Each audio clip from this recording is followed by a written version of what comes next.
Hello everybody and welcome to another of Coproduce Care's live streams. Really excited today because we're going to be covering the vaccine hesitancy report that we've been doing, and also we're going to be hearing from a couple of guests, notably James Sage from a solicitor's firm, who's going to be talking about employment law around vaccination and also what may or may not be the complications or issues if vaccination was to become mandatory.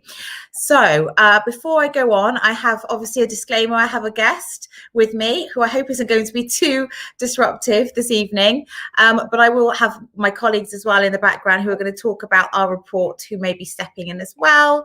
And it's just the usual reminders. I don't really need to go over it again if you tune in regularly, but of course do subscribe, do like this page wherever you're watching it, and of course on Facebook, on YouTube, do all the usuals of sharing, because the more people we get to the stream, the more people can discuss and talk about and think about some of the content that we're sharing today. So just a couple of reminders. Last week, we haven't managed to share some of the snippets, but we did speak with Nadia Whitmore about the concept of National Care Service, about how care needs to be supported. It was before the Queen's speech, so it's interesting to go back and see some of the thinking from her, and obviously she represents the Labour Party. So do go back onto our YouTube or go back onto Facebook and our Facebook page, and you'll be able to watch that back and see some of the issues that she was talking about. And of course, she's been a care worker as well, so that's useful to hear from a politician who is well versed with some of the issues that we face. And of course, we are also opening up our platform for anybody who wants to use it, which may be you, to do a guest live stream. So obviously I'm a bit preoccupied most of my time. So my team are happy to help anybody who has a subject that they want to talk about and they want to do something like this. And one person who has taken up that challenge is Caroline Southgate, and her subject is around medication. And I heard the prep session for this last week, I think it was. Really interesting. Some of the stuff I would never be able to talk about, but she's got GPs. She herself works for NICE, and really interesting conversation this will be. So again, if you sign up to our YouTube or our Facebook or like our page, you'll be able to find out when we go live with that. But of course, you can always set a reminder by doing that either now or just after this live stream.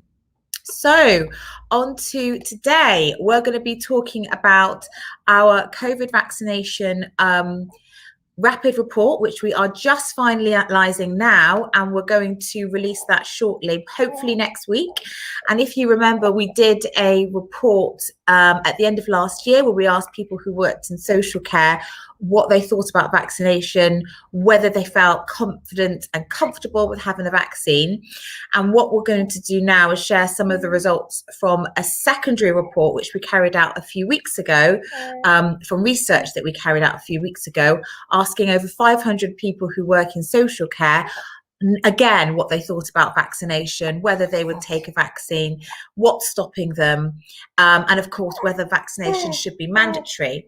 So we know that that's going out for consultation now, and we'll share some links. If you haven't filled in the consultation that the Department of Health and Social Care that the government has put out, please do. And I think after this, we've heard from James and had a bit of commentary ourselves. We are going to delve a bit deeper into what it means and where it's coming from and where's the justification around it. So do stick around for that. But for now, I'm going to hand over to my colleague, Arnie, and he's been putting the report together from the 500 responses that we've had. And it looks like I'm going to have to go on mute in a minute. So, Arnie, can I hand over to you to go through the report? Great. Thanks so much, Sophie. Absolutely. Really great to be here. Good evening, everyone. Absolutely. Couple key points there we've already touched on a little bit is that this is the second of two surveys. So back before Christmas, when the news of the vaccines development in the first case was announced, we spoke to care staff then at all levels, and we asked how confident are you in the vaccines? What kind of support do you think's out there, and how confident are you that you would have enough support to confidently take a vaccine? Then after Christmas, New Year, sort of going into February, we had the second survey, and this was in reaction to a proposal that vaccines will become mandatory for people working in care.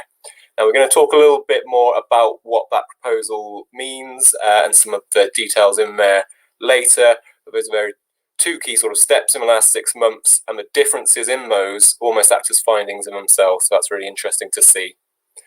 First of that is some of these headline statistics. So here's a big purple page of some of the key ones.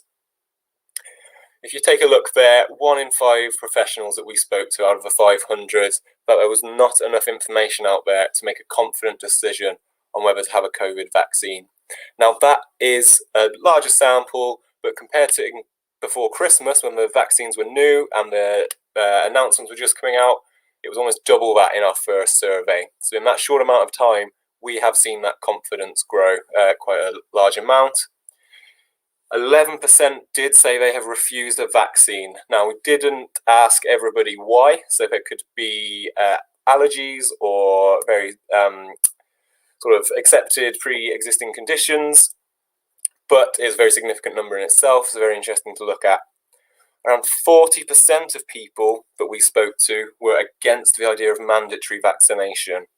So although we're seeing that bigger rise in the number of people that are confident in vaccines, the idea that this proposal that a requirement to be vaccinated and prove that to your employer is needed before you can work, we'll say it is in care homes. That is a very important distinction. So that's one care setting that will be applied to. And as I said, we'll go over how it will be implemented and the sort of responsibilities on care providers and how you put that into contracts. How do you treat existing staff in a short while?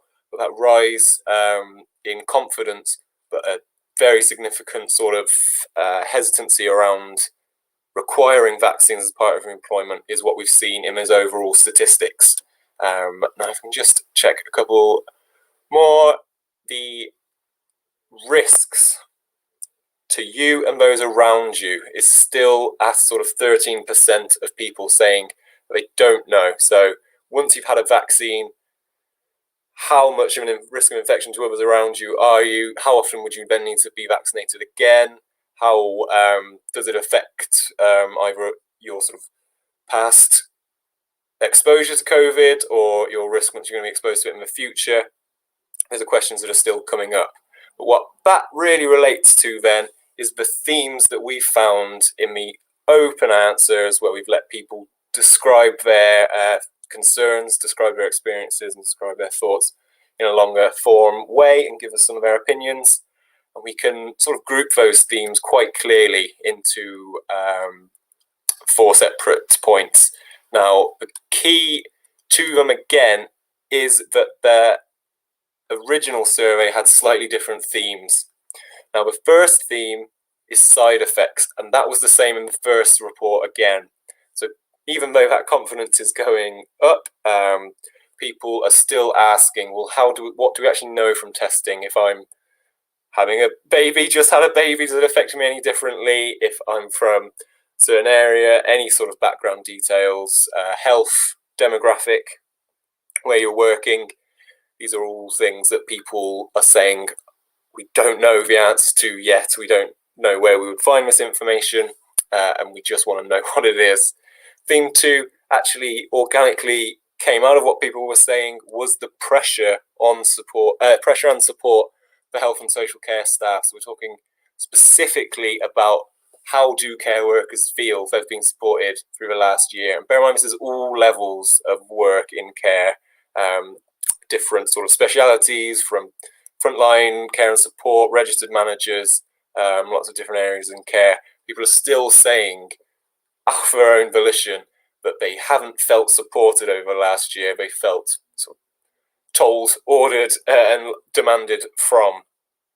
So that's very, very interesting when we're talking about a proposal to put in required vaccination to work, without full details of how that would be implemented or who it would be. The third theme was demographic diversity and existing conditions.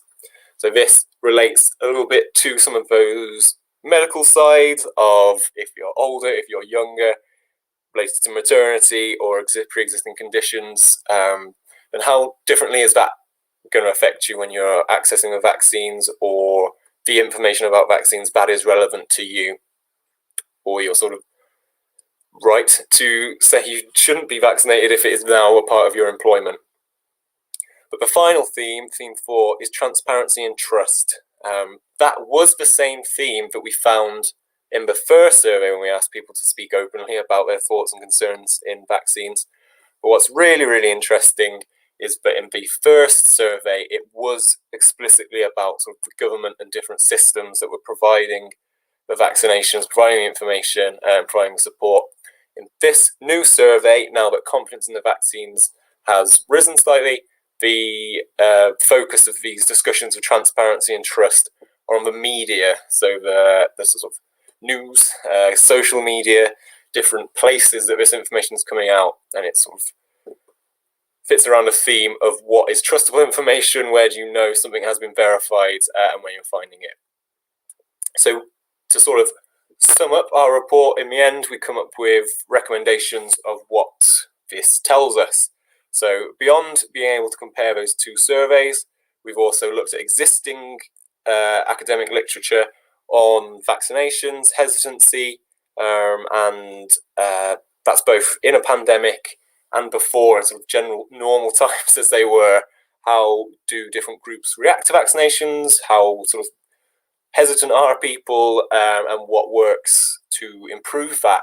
And what's really, really important to remember, this is different, quite separate from what maybe in the media you think of as hesitancy, a sort of anti-vax, maybe more conspiracy theory side of these conversations.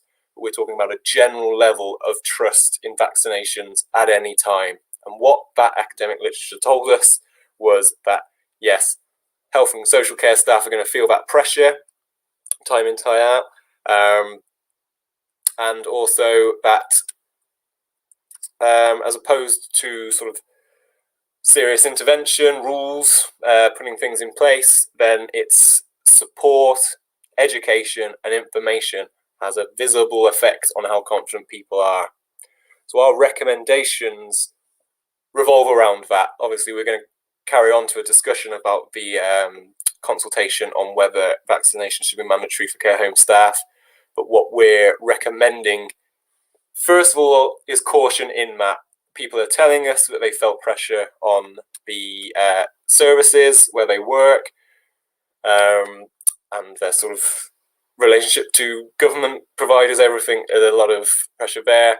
We're also seeing in the academic literature and the comparison between the two that the information and support that can be tailored is there. So that's a recommendation too, not just support, but some sort of clearly verified platform that's led and tailored on a local level by someone that represents maybe the population in that area. And the final one is consultation. As we've seen a few sort of goalposts move in consultations at certain times. We've definitely seen issues with how they are made visible and accessible to people working in care or affected by care in different ways. So there is a consultation going now. How do we improve that system so that people are aware as opportunities are always there, people are confident in taking part, and that people carry on doing that, and that those views do then visibly have an effect on decision making. So overall, slightly positive that the uptake and the confidence has risen in that time, and now that we're moving on to another stage, we're seeing some really positive changes. But the idea of making it mandatory to be vaccinated to work is a very tricky subject, and to just go and put that in, we think that education, support, and a verified platform that can be tailored on a local level can have a much more effective impact on confidence and uptake of vaccinations in some really, really key areas. So shortly we will bring in James Sage, and he's got some great input on sort of the workers' side, bit of law, and that discussion of, well, how does it get implemented, whose responsibility it is, and how. But maybe if Sophie's ready to come back, we could start talking a little bit about the consultation itself that the Department of Health and Social Care is currently running for about another week or so, I think. It's the 21st, isn't it? It closes? Yeah, that's right. So it's 21st that it closes. And I just want to, someone did ask when this report you've just been talking about is going to be made available. And we are working hopefully to next week. We're just doing some final edits, proofreading. So if not, it will be shortly afterwards. And we'd really encourage people to sign up to our or subscribe to our mailing list, because as soon as it's available, we will email it out to people, and that's on our website. So I think what we might do is go straight to James, and then save some other commentary to afterwards. So yeah, if we could do that.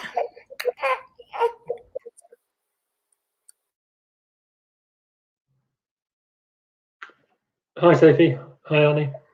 Hello, James. Sorry, I'm going to have to go on mute. So I will leave you to introduce yourself. Thank you. Hi, everyone. I'm James Sage. I'm an employment lawyer, and I head up the health and social care team at Royds Withy King Solicitors. So our team specialises in advising care providers on a broad range of legal and regulatory issues. And it'll be no surprise to you as the kind of employment specialist, vaccines for care workers has been something that we've been discussing a lot with clients over the last few months. Excellent. Thanks for that. What are some of the sort of most common things you're hearing, maybe some of the more surprising stuff you're hearing when you're having that conversation with people in these settings? I think some of the interesting conversations have been about how to try and tackle the hesitancy, because genuinely from the conversations I've been having, most of our clients have been wanting to be as proactive as possible to try and find ways to encourage those who might be not so willing. Because I think that although there are some who are likely to be excluded from any requirement because they've got a protected characteristic that prevents them from having the vaccine, there's quite a reasonable cohort of people that maybe aren't in that group, but just have genuine concerns, whether it's about, like you said, about side effects, about starting a family. I think the guidance around whether you could have the vaccine if you were thinking about about starting a family, so not actually pregnant, but just thinking about what you might be doing in the future. The guidance initially on that was really hazy, and I think has scared a lot of the kind of young female workers that are in the social care sector. So yeah, there's been some interesting conversations about that, and then I think obviously a lot of the conversations we've had have been about the kind of legal ability and consequences, I suppose, of making the vaccine either a condition of employment for new starters. I think the conversations have been more focused around that because I think it's potentially easier to do than making it a requirement for existing staff. I think there's a greater legal risk on that side, hence why the government's consulting about potentially making it mandatory. Absolutely. Great reminder that's come through the messaging there. At any point, pop your questions in the chat and we'll go over them here in this session. We've got some really great points to go over, but here's your chance to be a part of the conversation. But James, I think you've hit on such a key point there. When we went through the consultation in the team sort of meetings, we're picking it apart. The bit that I really reacted to was implementation. I thought it was very interesting that a little bit later on in the report, it says, well, how are you actually going to enforce this? And it says very clearly that responsibility will lie with care providers, it's the registered managers, and exactly as you're saying there, how you deploy your staff related to the contracts they have is still to be decided. So what was also interesting was the three options that you could put in the consultation of how you would sort of comply with this and prove that your staff are vaccinated in care homes was either written self-declaration, so ticking a box and saying, yes, I've had a vaccine. Verbal communication, have you had a vaccine? Yes, okay. Or 3, an app, which, people that know me might know I've been ready to talk about the Department of Health and Social Care, and I love of groups that are ready to provide them apps for lots of money. But how about on the implementation stage? maybe at different points then over summer or autumn, if it suddenly came in, if it suddenly was now, right, you have to do it, how do you see that sort of playing out in providers now? Yeah, I think it's problematic for a number of reasons. The consultation, interestingly, is kind of written on the basis that if they make it a requirement, there will be a CQC requirement to ensure that all staff working in the residential care have the vaccine. And if they haven't, then that is going to be a regulatory breach which CQC can enforce. And the language around the kind of implications of that is quite interesting in the consultation, because they talk about staff who refuse to have the vaccine being redeployed. And I don't know whether that's naivety or wishful thinking, but this is the social care sector and not the NHS. I think the NHS, have some experience of vaccinating certain staff for Hep B, depending on the departments they work in. And their general approach to that is it's a requirement, but if you don't want to do it, then we'll just move you to a different department. We'll redeploy you. But the same principle does not apply here at all for social care, because it's almost impossible to redeploy staff. So what we're really talking about here, and it's not expressly stated this way in the consultation, what we're talking about is dismissing staff who refuse to have the vaccine, because otherwise you're going to be in regulatory breach. And when you look at the numbers, and I think I was interested by your survey, which says that 11% are refusing. I don't have that sort of qualitative data, but certainly kind of anecdotally, we're hearing that providers who are doing well have got about 80% take up, and some have obviously got more. And providers who aren't doing so well have got, particularly in the southeast where it's been more difficult, maybe 55, 65% take up in some areas. So you're looking at a range of 20 to 45% of the workforce that potentially isn't going to have the vaccine. And if the suggestion of the government through the consultation is that providers are going to have to dismiss that sort of quantity of staff for not having the vaccine, then I think that there is absolutely no way that requirement can be brought in, because with 100,000 vacancies, increased pressure from other sectors that are opening up, as we come out of lockdown, there is no way that the sector can maintain itself losing those sorts of numbers of staff. So I think that there's been lots and lots of discussions about the human rights of staff, the rights of residents and clients, and also the kind of legal obligations of providers. But I kind of think that this issue actually trumps all of those in some ways, because if you lose more than 20% of the workforce, there isn't, all of those other things kind of become slightly academic anyway. And I don't think that's really, I don't think that issue is really pulled out in the consultation very, very clearly. So I'm hoping that when people respond, they will flag that and get that message through that that's a concern. Just another point on if I may, on the kind of practical implications. The other potential problem is that if the government mandates it, then providers will be left in a position where they have to dismiss staff. And you would hope that relying on a government mandate or regulatory obligation to dismiss would reduce the risk of an unfair dismissal claim. But I think that there remains a risk from a human rights angle as to whether that could be proportionate and justified. And ultimately, that's going to have to be tested in the courts. So the courts will have to, when hearing an unfair dismissal claim, take the human rights angle into account. And so that does leave providers pretty exposed if they're having to make those sorts of decisions. Absolutely. And when we've seen pressure on health and social care staff come up of its own volition when people are talking about this in the open questions, then that question of how supported or how put upon do you feel as someone who's working in such a key area during a pandemic comes up again. And the numbers you've hit up on there, I think, are really, really important too. What we did today is we had a fly through today's released statistics on vaccination take-up. You can find this on the government website, and I've just popped the link itself as well. You can go through line by line, region by region, authority by authority, and see what are the reported numbers for vaccination take-up. Now, it's cumulative first dose take-up, so it's a little bit different because we need to look at combined vaccination and what sort of level of infection risk that lowers you to as things evolve and variations evolve and rules change over the summer, of course. But as it stood, or even this, the actual results came from last week or week before, I think it was 2 weeks ago, that they're based on. We found that other than sort of, I think about 30 or 40 local authorities, care home staff for older people had a vaccine take-up of at least 80%.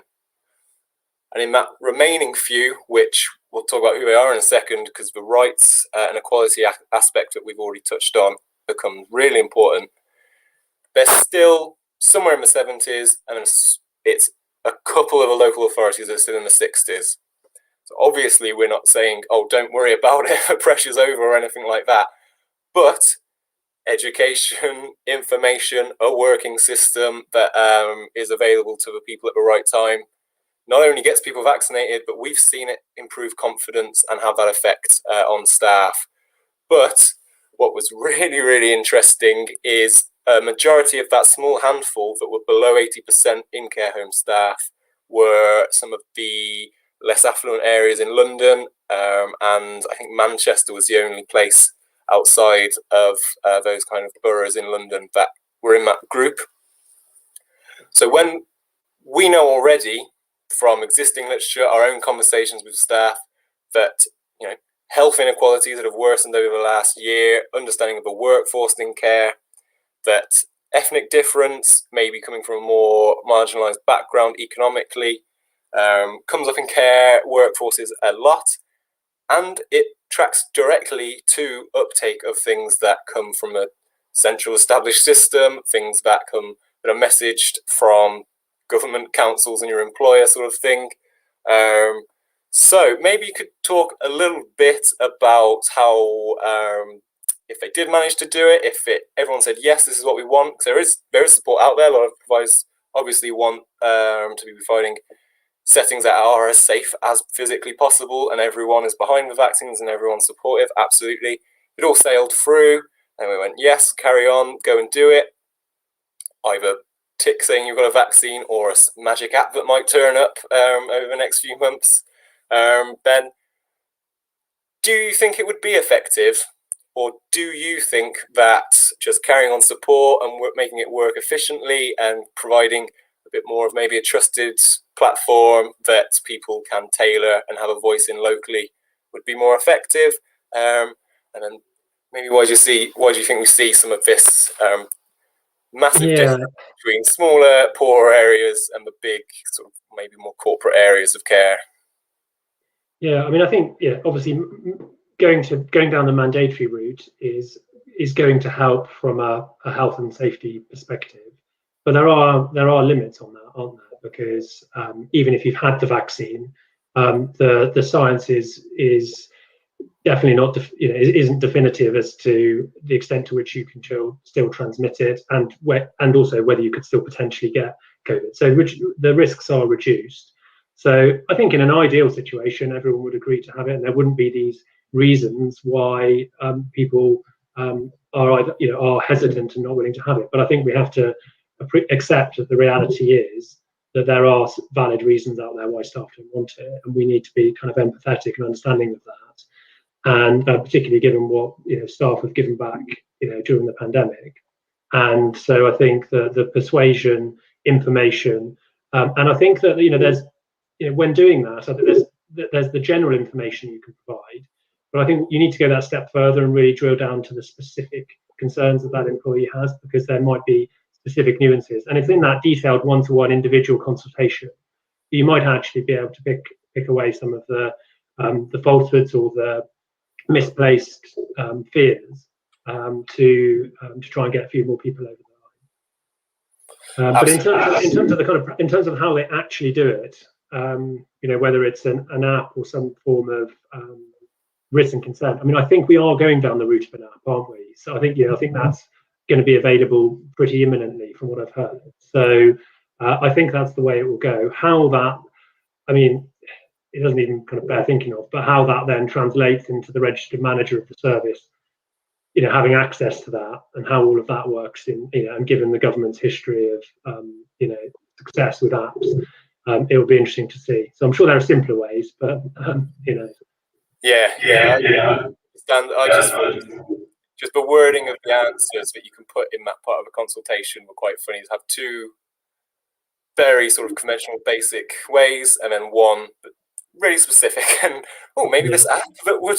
Well, we know Matt Hancock loves an app, don't we? So. But I'm just looking out for a wave from Sophie to say when she's ready to join back in. We might move into the conversation again a bit wider. But in the meantime, what are the biggest concerns specifically that you're hearing in these conversations? Are people concerned more about the safety and getting staff to be vaccinated, or are you hearing more concern about how you would carry this out if it became mandatory? Do you mean concerns from staff or from providers? From either level, it'd be really interesting. Okay.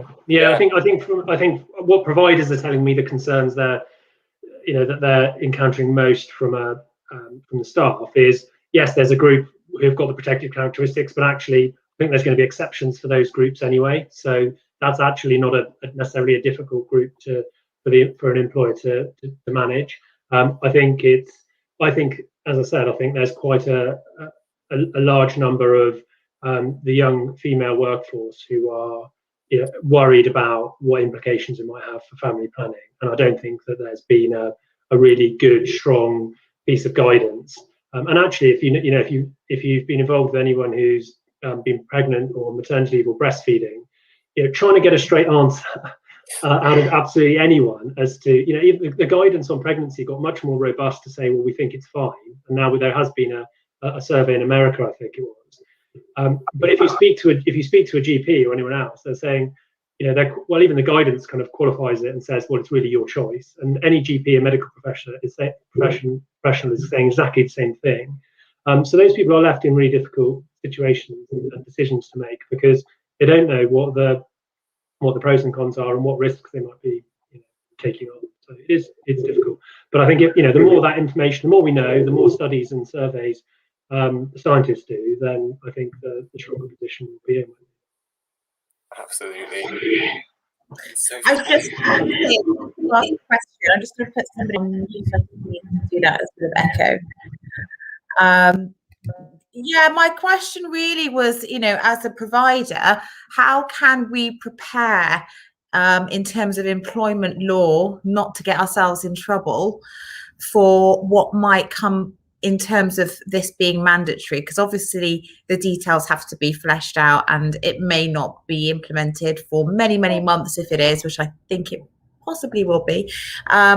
Then what exactly can we do to prepare for that now so that it's not a massive rush where we get a guidance or something that's kind of put into place on a Friday evening at 11 o'clock that we then have to implement the next week or whatever? Is there any preparation that we can do, and maybe just a quick pitch on how people can get in touch with you and access your advice? 1 second, I just need to unmute you. There we are. Thanks. So in terms of preparation, I think you're probably doing it, because I think in order to, if you get to the point where you're potentially going to have to be looking at dismissing staff that aren't willing to have the vaccine, I think it will be necessary in advance to have consulted with those staff, given them a advance warning that is going to be a requirement now, because you might find that actually a number change their position on it. So while it's now a kind of a free choice, they're saying no. But when it's the choice between retaining their job and or not, then it's possible that they might change their mind, or some will. So I think it's the persuasion and the information and everything you're doing now is going to be really key to that. Giving people a heads up that it's going to become mandatory if we know and when we know that that's going to be the case, so that they're given some time to reconsider their position before they might be faced with a potential disciplinary situation for example, failing to refuse follow a reasonable management instruction to be vaccinated effectively. So I think what you can do there is probably what you're doing. Beyond that, I think it's probably quite difficult. I'm not sure, I'm not sure what sort of timescale the government are looking at for implementation. I mean, I think there is a real prospect of this not being pushed through. We had the previous consultation on restricting staff movement between care settings, and that didn't go anywhere. So it is quite possible that this goes the same way. And certainly, if the government's aware of the potential implications that this could have on the overall staffing and retention in the sector, then that's got to be a really kind of serious possibility, I think, that this is going to be the outcome. The other thing is just making sure that the processes and things that you follow are fair, in line with your in line with usual kind of disciplinary type processes, to minimise risk of potential claims. But as I said previously, I think that there is going to be a risk that there's a human rights angle challenge to the dismissal, notwithstanding the fact that the government's brought this in, or is thinking of bringing this in. And also, coming back to our sort of final recommendation of consultation, if you're a support worker who's worked for the last year in a very high pressure scenario during a pandemic, and then weren't even aware of this consultation, and then it's news to you that either you get vaccinated or you get out, that's quite a serious sort of turn of events. So I think Sophie was pushing at an opportunity for you to shout out where people could maybe get a hold of your support and information over it with you guys. Yeah, sure. Well, if you Google James Sage at Royds with King, you'll find me, and happy to have an initial chat with providers if they're looking for a steer on what they might want to do. But I think you made a valid point. It is quite possible that the consultation isn't, for someone in my world, it seems inconceivable that people don't know about this because we're living and breathing this consultation really at the moment. But you're absolutely right. Care staff may not be. So I think having discussions about that in team meetings, at an informal, non-pressured way. Do you know this consultation's happening? What do you think about it? And make it a discussion point amongst staff. And I think that's probably a good part of the overall discussion, information, and persuasion of staff to try and get people to be vaccinated if they can. Absolutely, and seeing how that conversation goes on will be a huge part of this, I think. I'm just checking the comments. Excellent. Yeah, a few bits of support saying that the differences in their workforces are the kind of differences we're seeing in the research, our surveying, and even the conversation here. So both, I think, as you're saying there, how it gets implemented and the sort of differences between the people that it will be implemented on is a big question that needs a lot more thought and a lot more conversation around it. We'll carry on and open up a little bit more into consultation, maybe some of the bigger care news that we've touched on the last week. But for now, James, I'd just love to say thanks so much for joining us. We've had some bit of a first session we've had to jump in on while Sophie goes to baby duty, but I think we got through it okay. I thought some of the discussions we went over there were really, really interesting. So yeah, any last shouts for any last thoughts? But for now, thanks so much, James, and hopefully see you soon. Thank you. Cheers, Alan. Cheers. Bye. Great. Well, Arnie, I think I might be redundant. I really enjoyed watching that in the background. No, that was really great, and huge thanks to James, and thanks, Arnie, for stepping in there. I know we want to have a bit of a discussion about some of the other bits and pieces as well. I might struggle a bit, but I know, Arnie, you've got some views on some of it. So what I might get you to do is go over, let's see what we have, some clips that we want. Okay, I'm going to just show this. I was going to share my screen, but if anybody is interested in making this mandatory, vaccinations mandatory, and this consultation, I very much recommend going on to we'll put the link in the chat, hopefully in a sec, where you can actually get information on how to respond to the consultation, even if you've already responded, and just clicking on the links, because it has a lot of information about what part of the law is going to change. It's going to be the Health and Social Care Act, and I think I've regulation, and that's going to be amended, and of course it's going to change how CQC inspect us, so it's worth just reading the small print, if you like. Very much so, actually, if you haven't yet responded to the government's consultation, because then you can reference some of it in your response if it highlights some thoughts that you may have as to how that might affect you, the implementation. And Arnie, I wouldn't mind you just explaining to people your thoughts on the app a bit more. On the app a bit more? I didn't hear about that. Yeah. Sorry, on the app. On the app, that's it. Yeah, as I was starting to chat a little bit with James there, obviously these products are going to be in development. There's no massive turn of events that's going to suddenly be, oh, the consultation said an app, so we'll go and do an app. It's obviously ongoing work.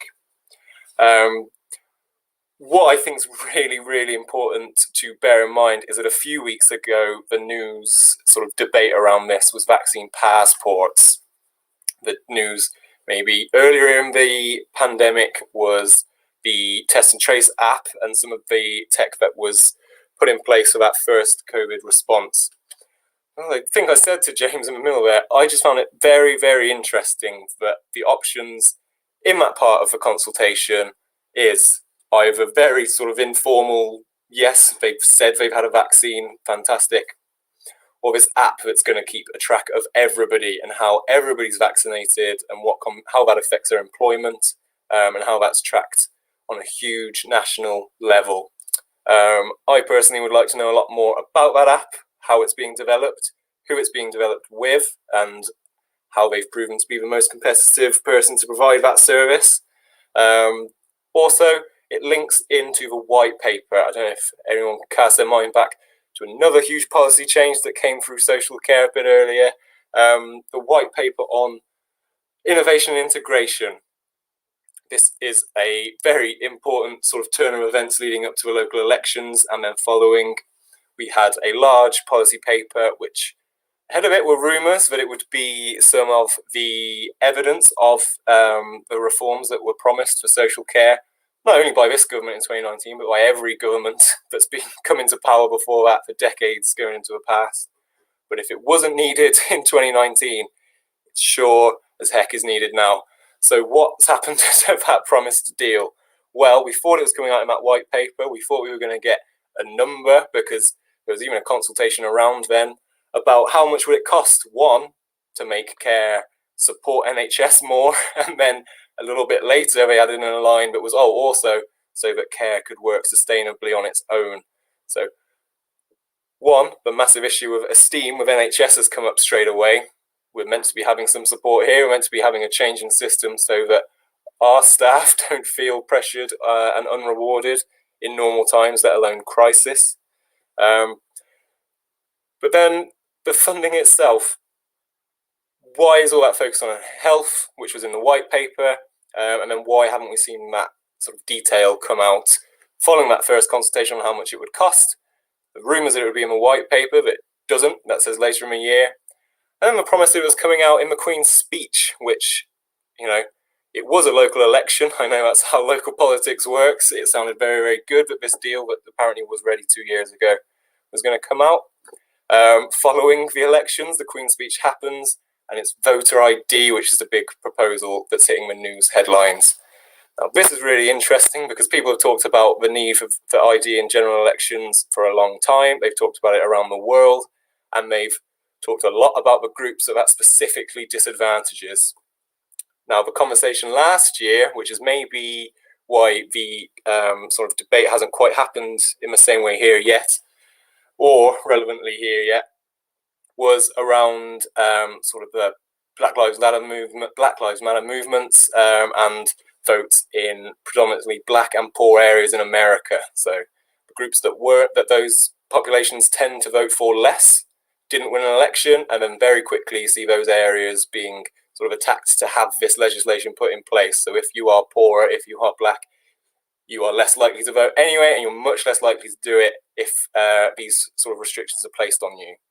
Why it's really important here in a discussion about care is that older people, people with physical disabilities, and people of any age with a mental disability are going to face serious barriers to get the forms of ID. If anyone here is sort of has experience in that setting or worked in that setting, getting a passport, getting a provisional license, getting these basic forms of ID, not only is that a cost in itself that some people might not have, but a lot of people just struggle to go through that process. They don't understand that process, and then not having a good time going through that process. So putting that in place is certainly going to make people who are affected by social care in a range of different ways, not only in the workforce, but the groups we provide care to, are going to be very, very negatively affected by this restriction. And I just thought it was a very, very interesting time. We went from lots of chatter about this huge reform. They'd spoken to different stakeholders, national institutions had costed out exactly what they thought it would cost for care, as if that wasn't there already, going back many years. Again, promised and delayed by every government, not any particular party.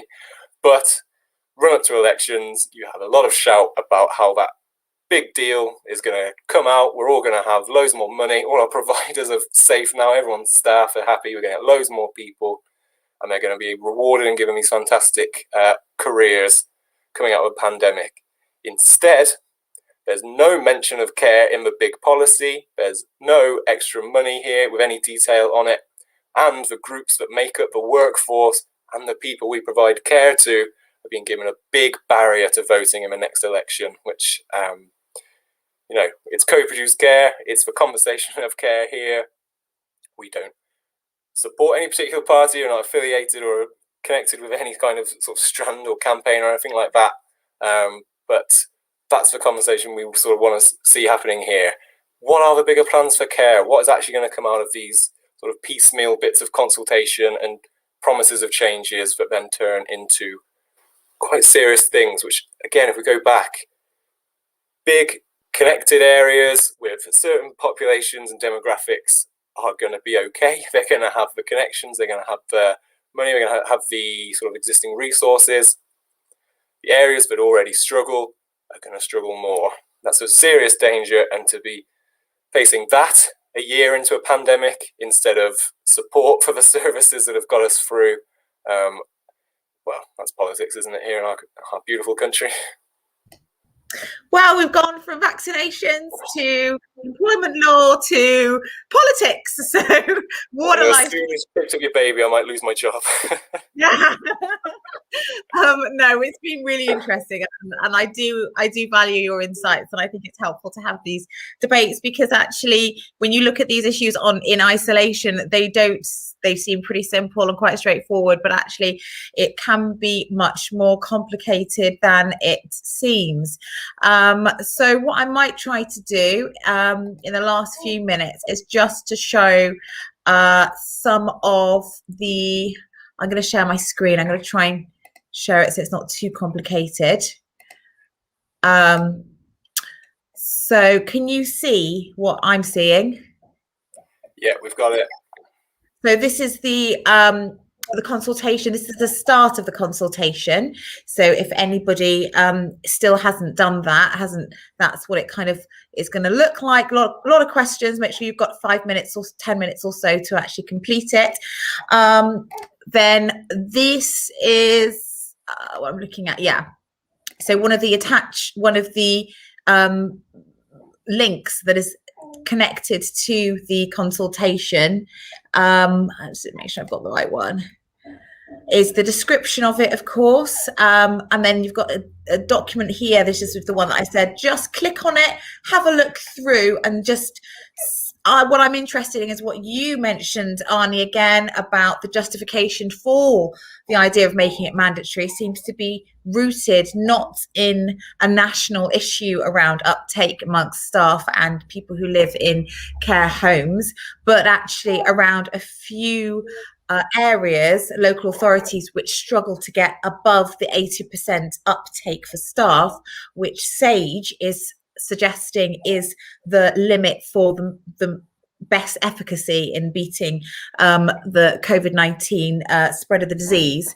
So that's really interesting. Maybe people want to take that conversation a bit further. And just chip in one note on that as well. When we went through the statistics of like by region, by local authority, by sort of care setting, the difference between take up of vaccine for all staff and take up of vaccine for eligible staff was not significantly different for many authorities at all. So not only is that threshold being hit that you're talking about there, Sophie, we're seeing that people that are offered the vaccine are eligible for it, are taking it. There's no huge difference between, oh, well, they're too young to be offered the vaccine yet, or they're being offered it and being refused. As soon as people are offered the vaccine, they're taking it almost all the time. Good to hear. So I think that the only other thing, could you talk about the disparity in the fact that this consultation is just for older people in care homes? Yeah, I think that's a very interesting point. Once the news first came out, this was a news story by a lot of people. We've had some really great releases. Again, providers, associations, institutions have no issue about putting even more time and effort into making sure vaccinations go as well as possible. There's support, there's effort, as it has been for the last year, in every way that we can support the actions to stop COVID having such an effect on our lives. But even in the first responses there, we heard people saying, well, who is this going to be relevant to? We've already had moving around staff sort of disappear. Where specifically am I going to have to stop people working? How do I sort of explain then to the rest of staff why, well, to those staff that's true for them, but for nobody else? I mean, if you're people working in different parts of the service, even in that company, if they don't have the capacity for redeployment and moving staff around and hiring now 2 people in the domiciliary setting, how come they're fine, but the people that work in care homes aren't? And within our survey itself, we had specific quotes of people saying, support the system, I'm confident in vaccines, but it feels hugely unfair to mandate it for some people and not for all. So again, if we're talking about it coming in next year, coming in a long time, linking with CQC so that it's an ongoing thing, but to provide safe care, you have some sort of compliance about how vaccinated your staff is, or making sure that unless there's a very good reason that they are vaccinated, that's great for everybody long term for something like the flu or Hep B or something like that. But whilst we're still in the pandemic and huge groups haven't even been offered the vaccine yet, start talking about having to have it to be able to work is just a very, very strongly sort of power-laden proposal, which, you know, from our own experiences, from the existing evidence, and from things we're looking at, that is just going to sort of hit on what is already a real feeling within care staff, that they've not been supported, that their pressure from sort of central systems hasn't got them through the pandemic. I mean, if I'm devil's advocate, I would say, well, the figures from the lessons learned, if you like, from the last lockdown and when it started were in care homes. So that's why our justification for looking at care homes, specifically out of the whole of social care, that's where the science, the stats are taking us. But equally, I know that there's a lot of talk of people looking at this parity of esteem between social care and health, and whether it would be an equal justification to have it in hospitals and for NHS staff as well. So yeah, there's those Sorry, I don't know if anyone heard that was me. So yeah, there's those kind of discussions as well. So it's almost James like brought up such an important point. He was saying that it's assumed that the care provider will have the capacity to redeploy people. So, because if they've not been offered a vaccine, a pre-existing condition, an allergy, they can't be vaccinated, no problem. There's training, there's admin, there's a different part of the service, there's a different sort of their personal development plan they can follow and go and do something somewhere else. If you're one of the majority of care providers in the UK, the person that does that job is the person that does that job, and if suddenly they can't do it, that is the decision: either get vaccinated or lose your job. Which obviously everyone wants everybody to be vaccinated who can be, but the language almost suggests that they don't realise that about care, and they see care as just a part of the NHS. Which obviously I don't think that's what they think, but just as James was saying, with sort of assumed capacity there in care, it suggests that there's a sort of assumed esteem in capacity of NHS and care. So there's not even esteem in parity or rewards or links to central funding and things. Absolutely. And I was really glad that James touched on the language of deployment, because when I look back in preparation for tonight at the wording of even the actual consultation itself, so the making vaccination a condition of deployment in older adults. So it's the wording is interesting, but it's a similar idea. Sorry, and concept that you are actually looking at employment. So that's the effect of it, is whether or not you can employ people. And obviously we already know there's an issue with employing people within social care. To hit a double whammy, really, to have that historical issue plus the fact of vaccinations. And I know that there are medical exemptions